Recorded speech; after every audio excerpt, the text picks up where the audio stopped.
Section 1 understanding process oriented layout. Manufacturing की दुनिया में आप अपने वर्कस्पेस को कैसे अरेंज करते हैं, ये बहुत मैटर करता है। यहीं पर प्रोसेस ओरिएंटेड लेआउट का यूज होता है। ये ऐसा है जैसे फैक्ट्री के फ्लोर को प्रोडक्ट बनाने के स्टेप्स के हिसाब से डिजाइन करना। हर डिपार्टमेंट एक स्पेसिफिक टास्क पर फोकस करता है। यह सेटअप तब सबसे अच्छा काम करता है जब आपके प्रोडक्ट्स का प्रोडक्शन प्रोसेस सिमिलर हो, वेरिएशंस होने पर भी। एक बेकरी के बारे में सोचो। आपके पास एक मिक्सिंग एरिया है, एक ओवन सेक्शन है और एक डेकोरेटिंग स्टेशन है, सब एक स्ट्रीमलाइंड फ्लो में। यह लेआउट आगे पीछे मूवमेंट को कम करके एफिशिएंसी को बूस्ट करता है। यह हैंडलिंग टाइम कम करता है, जिससे प्रोडक्शन स्मूदर होता है। हालांकि कुछ चैलेंजेस भी हैं। एक इशू है फ्लेक्सिबिलिटी का। न्यू प्रोडक्ट लाइंस के हिसाब से ढलना ट्रिकी हो सकता है। दूसरा है बॉटलनेक्स का पोटेंशियल। अगर एक डिपार्टमेंट स्लो हो जाता है तो यह पूरी चेन को इंपैक्ट करता है। इसे बेहतर तरीके से समझने के लिए एक रियल वर्ल्ड एग्जांपल देखते हैं। Section 2 the custom furniture challenge, a case study. एक बसलिंग कस्टम फर्नीचर वर्कशॉप की कल्पना करो। वे टेबल्स, चेयर्स और बुक शेल्व्स बनाते हैं, हर एक यूनिक डिजाइन के साथ। वे प्रोसेस ओरिएंटेड लेआउट का यूज करते हैं। सबसे पहले कटिंग एरिया आता है, उसके बाद सैंडिंग, असेंबली और अंत में फिनिशिंग। हालांकि यह सिस्टम काम करता है, हिडन कॉस्ट्स भी हैं। लकड़ी को कटिंग से सैंडिंग तक ले जाने में मैनुअल लेबर और समय लगता है।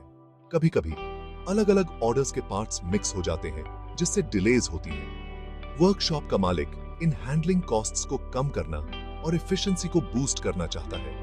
यहां पर प्रोसेस ओरिएंटेड लेआउट को ऑप्टिमाइज करना क्रूशियल हो जाता है। मटेरियल्स के मूवमेंट को एनालाइज करके और डिपार्टमेंट्स को स्ट्रेटेजिकली प्लेस करके वे वर्कफ्लो को स्ट्रीमलाइन कर सकते हैं। कुछ टास्क्स को ऑटोमेट करके एफिशिएंसी को और बढ़ाया जा सकता है। आइए देखें कि वे इसे कैसे अचीव कर सकते हैं। Section 3 material flow analysis, mapping the journey. पहला कदम है करंट मटेरियल फ्लो को समझना। वर्कशॉप का मालिक एक टिपिकल फर्नीचर पीस, जैसे कि एक टेबल, के जर्नी को ट्रैक करने का फैसला करता है। वे हर मूवमेंट को मैप करते हैं, रॉ लंबर के कटिंग एरिया में एंटर होने से लेकर फिनिश टेबल के वर्कशॉप से बाहर निकलने तक। वे पाते हैं कि लकड़ी डिपार्टमेंट्स के बीच सिग्निफिकेंट डिस्टेंसेस ट्रैवल करती है। बहुत आगे पीछे मूवमेंट होता है, जो इनएफिशिएंसीज को दर्शाता है। यह एनालिसिस इंप्रूवमेंट के एरियाज को रिवील करता है। ट्रैवल डिस्टेंसेस को मिनिमाइज करके वे हैंडलिंग टाइम और कॉस्ट्स को रिड्यूस कर सकते हैं। मटेरियल फ्लो का यह विजुअल रिप्रेजेंटेशन वैल्यूएबल इंसाइट्स प्रदान करता है। यह बॉटलनेक्स और एक्सेसिव मूवमेंट वाले एरियाज को हाईलाइट करता है। यह अंडरस्टैंडिंग लेआउट को ऑप्टिमाइज करने का बेसिस बनता है। उम्मीकिचम आकिस आत्साध्य है। Section 4 strategic department placement, minimizing movement. Material flow analysis से लैस होकर वर्कशॉप का मालिक डिपार्टमेंट प्लेसमेंट पर फोकस करता है। गोल सिंपल है, मटेरियल्स के ट्रैवल डिस्टेंस को कम करना। वे एनालाइज करते हैं कि कौन से डिपार्टमेंट्स फ्रीक्वेंटली इंटरैक्ट करते हैं। उदाहरण के लिए कटिंग और सैंडिंग डिपार्टमेंट्स प्रोडक्शन प्रोसेस में क्लोजली लिंक्ड हैं। उन्हें एक दूसरे के एडजेसेंट प्लेस करना सेंसिबल है। यह इन स्टेजेस के बीच लकड़ी के मूवमेंट को मिनिमाइज करता है, जिससे समय और मेहनत बचती है। इसी तरह वे असेंबली डिपार्टमेंट की सैंडिंग और फिनिशिंग के प्रॉक्सिमिटी पर विचार करते हैं। इन डिपार्टमेंट्स को स्ट्रेटेजिकली अरेंज करके वे एक स्मूदर वर्कफ्लो क्रिएट कर सकते हैं। Section 5 the power of proximity, cutting and sending. चलिए कटिंग और सैंडिंग डिपार्टमेंट्स पर नजर डालते हैं। अभी ये वर्कशॉप के ऑपोजिट एंड्स पर स्थित है। इसका मतलब है कि कटे हुए लकड़ी के टुकड़े सैंडिंग स्टेशन तक पहुंचने के लिए काफी दूरी तय करते हैं।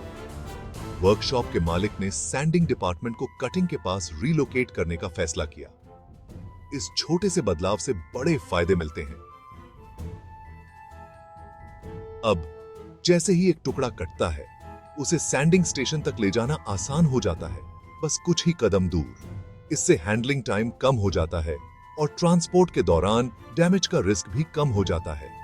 वर्कर्स को पूरे वर्कशॉप में नेविगेट नहीं करना पड़ता, जिससे समय और मेहनत दोनों बचते हैं। यह स्ट्रेटेजिक प्लेसमेंट वर्कफ्लो एफिशिएंसी को काफी सुधार देता है। Section 6 automation to the rescue AGVs and conveyors। Departments को रीअरेंज करने से मदद मिलती है, लेकिन वर्कशॉप का मालिक मैनुअल लेबर को और कम करना और मटेरियल हैंडलिंग को स्ट्रीमलाइन करना चाहता है। वे ऑटोमेशन के सॉल्यूशंस की ओर रुख करते हैं। ऑटोमेटेड गाइडेड व्हीकल्स, AGVs और कन्वेयर बेल्ट्स उनके पसंदीदा टूल्स बन जाते हैं। वे कटिंग से सैंडिंग डिपार्टमेंट तक कटे हुए लकड़ी के टुकड़े ट्रांसपोर्ट करने के लिए AGVs का उपयोग करते हैं। ये सेल्फ गाइडेड व्हीकल्स एक डेजिग्नेटेड पाथ को फॉलो करते हैं, जिससे मैनुअल ट्रांसपोर्टेशन की जरूरत खत्म हो जाती है। सैंडिंग, असेंबली और फिनिशिंग के बीच मटेरियल्स को मूव करने के लिए वे कन्वेयर बेल्ट्स इंस्टॉल करते हैं। ये बेल्ट्स एक कंटिन्यूअस फ्लो क्रिएट करते हैं, मैनुअल कैरिंग को कम करते हैं और प्रत्येक स्टेशन तक पार्ट्स की स्टेडी सप्लाई सुनिश्चित करते हैं। ऑटोमेशन ह्यूमन एरर को मिनिमाइज करता है, कंसिस्टेंट मूवमेंट को सुनिश्चित करता है और वर्कर्स को अधिक स्पेशलाइज्ड टास्क्स के लिए फ्री करता है।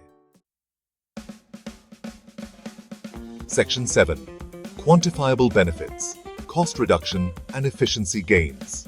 इन ऑप्टिमाइजेशंस के रिजल्ट्स इंप्रेसिव हैं।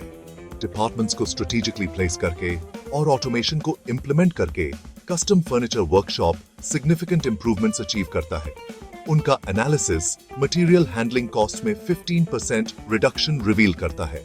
यह कॉस्ट रिडक्शन कम manual labour, reduced transportation time और मिनिमाइज्ड मटेरियल डैमेज से आता है। मोरओवर, वे प्रोडक्शन एफिशिएंसी में 10% इंक्रीज ऑब्जर्व करते हैं। स्ट्रीमलाइंड वर्कफ्लो, रिड्यूस्ड बॉटलनेक्स और फास्टर मटेरियल मूवमेंट उन्हें सेम टाइम फ्रेम में ज्यादा फर्नीचर प्रोड्यूस करने की अनुमति देते हैं। ये क्वांटिफाइबल बेनिफिट्स उनके प्रोसेस ओरिएंटेड लेआउट को ऑप्टिमाइज करने की इफेक्टिवनेस को डेमोन्स्ट्रेट करते हैं।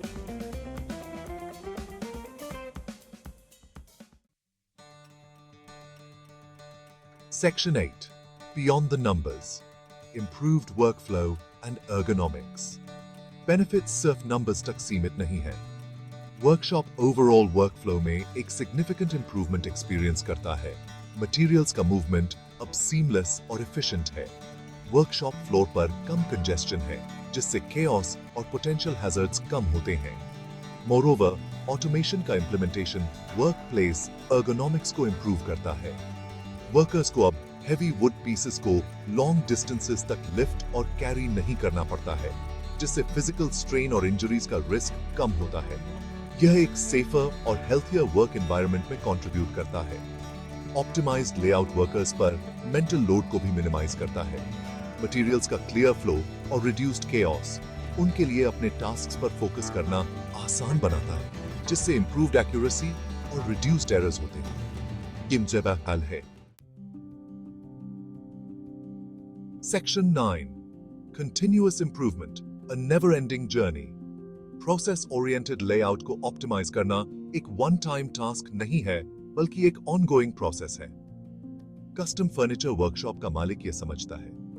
वे रेगुलरली अपने मटेरियल फ्लो को रिव्यू करने, डेटा को एनालाइज करने और फर्दर इंप्रूवमेंट के लिए एरियाज आइडेंटिफाई करने के लिए कमिट करते हैं। वे की मैट्रिक्स जैसे कि हैंडलिंग टाइम, ट्रांसपोर्टेशन कॉस्ट्स और प्रोडक्शन आउटपुट को ट्रैक करने के लिए एक सिस्टम इंप्लीमेंट करते हैं। यह उन्हें अपने लेआउट की इफेक्टिवनेस को मॉनिटर करने और किसी भी इमर्जिंग बॉटलनेक्स या इनएफिशिएंसीज को आइडेंटिफाई करने की अनुमति देता है। वे कंटिन्यूअस इंप्रूवमेंट की कल्चर को फॉस्टर करते हैं। वर्कर्स को अपने ऑब्जर्वेशंस और ऑप्टिमाइजेशन के लिए सजेशंस शेयर करने के लिए इनकरेज करते हैं। यह सुनिश्चित करता है कि उनका लेआउट एफिशिएंट बना रहे और चेंजिंग डिमांड्स के हिसाब से अडेप्टेबल रहे। Section 10 conclusion, process optimization for manufacturing success. आज के कंपेटिटिव मैन्युफैक्चरिंग लैंडस्केप में प्रोडक्शन के हर एस्पेक्ट को ऑप्टिमाइज करना क्रूशियल है। Process oriented layouts inherently efficient होने के बावजूद हैंडलिंग कॉस्ट्स को मिनिमाइज करने और प्रोडक्टिविटी को मैक्सिमाइज करने के लिए और एनहांस किए जा सकते हैं। मटेरियल फ्लो को एनालाइज करके, डिपार्टमेंट्स को स्ट्रेटेजिकली प्लेस करके और ऑटोमेशन को एम्ब्रेस करके बिजनेसेस सिग्निफिकेंट बेनिफिट्स अनलॉक कर सकते हैं। Reduced handling costs, increased production efficiency, improved workflow और एनहांस्ड एर्गोनॉमिक्स एक वेल ऑप्टिमाइज्ड लेआउट के कुछ रिवॉर्ड्स हैं। कस्टम फर्नीचर वर्कशॉप की सक्सेस स्टोरी प्रोसेस ऑप्टिमाइजेशन की ट्रांसफॉर्मेटिव पावर को हाईलाइट करती है। यह इस बात का प्रमाण है कि कंटिन्यूअस इंप्रूवमेंट सिर्फ एक कॉन्सेप्ट नहीं है, बल्कि मैन्युफैक्चरिंग एक्सीलेंस अचीव करने की दिशा में एक जर्नी है।